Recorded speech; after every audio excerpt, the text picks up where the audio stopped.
Now, as I said, you should all be very familiar with constructing axes and plotting coordinates.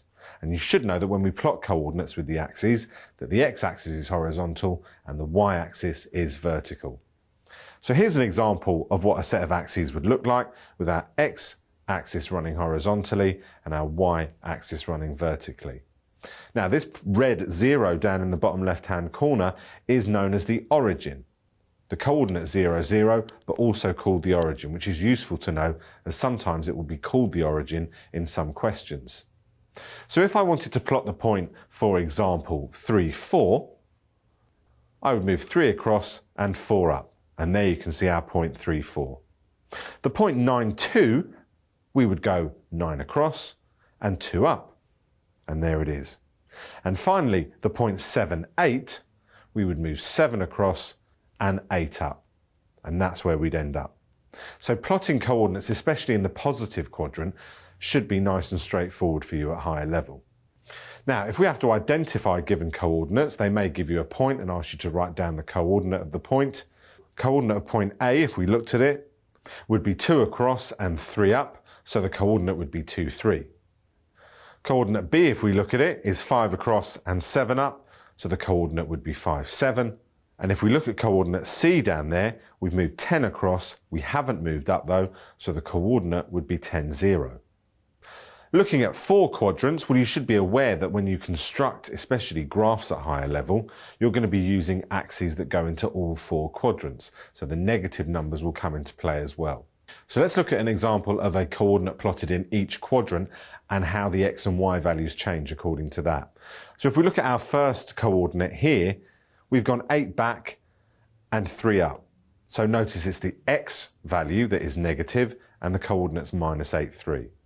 Now, if we look at a coordinate in this quadrant, both the x and the y values are going to be negative, and in this case would be minus 5, minus 6.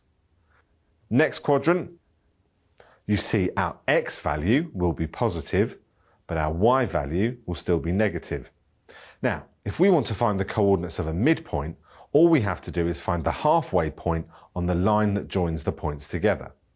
So if we take a look at an example, and they want us here to find the midpoint between the points 8, 7 and 2, 5, first thing we do is to plot those 2 points. There's 8, 7, and there's 2, 5. If I join those up with a straight line now, you should be able to see quite clearly where that middle value is. And there we go, right in the middle of the line. And that is our midpoint. And once we know where the midpoint is, we can quite easily work out the coordinates. So in this case, the midpoint would be 5, 6. Now, if we don't get given coordinates, or we don't have a set of axes on which to plot them, there is a quicker way of finding a midpoint. You can calculate the midpoint using the coordinates of the points given. So if we want to find the midpoint between 7, 10 and 5, 14, we initially need to find that halfway point between each x coordinate and y coordinate.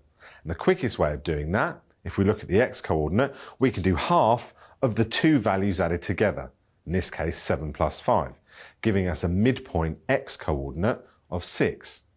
If we do the same for the y coordinate, add the 2 y values together, 10 and 14, to give me 24, and half that, it will give me 12. So our midpoint here would be 6, 12. And this method's quite useful for when you have 2 points that are quite far apart and it's not as easy to see where the middle value will lie.